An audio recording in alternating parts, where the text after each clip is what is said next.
Viewers మనకి ఇంతకుముందైతే ఏది నిజం, ఏది అబద్ధం తెలుసుకోవడానికి మనకి ఈజీగా తెలుస్తూ ఉండేది. ఇప్పుడు ఏఐ మరియు జెమినీ వచ్చిన తర్వాత ఏది నిజం, ఏది అబద్ధం అని తెలియడానికి మనకి చాలా సమయం పడుతుంది. ఎందుకంటే ఇప్పుడు నేను ఏదైతే మీతో మాట్లాడుతూ ఒక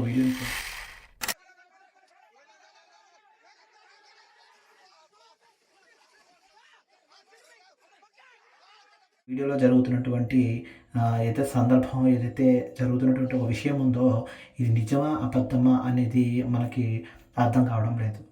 ఇలాంటి ఏఐకి సంబంధించిన వీడియోస్ తయారు చేసేటప్పుడు కొంచెం జాగ్రత్తగా ఉండండి. ఎందుకంటే ఎదుటి వాళ్ళని మనము బోల్తా కొట్టించి మనం దాంతో ఆనందం పొందుదాం అని అనుకునే విషయాలు చాలా జాగ్రత్తగా ఉండాలి.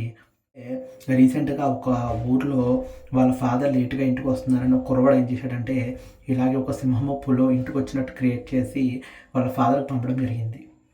అది అలా వైరల్ అయ్యి పోలీసులు ఇంటి వరకు రావడానికి కారణమైందనమాట.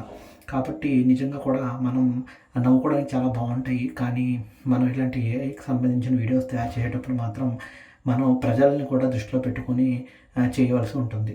కాబట్టి అందరూ కూడా జాగ్రత్తగా నిజం ఏది అబద్ధం అని తెలుసుకున్న తర్వాత మాత్రమే మీరు నిర్ధారించుకొని మీరు ముందుకు వెళ్ళడం మంచిది.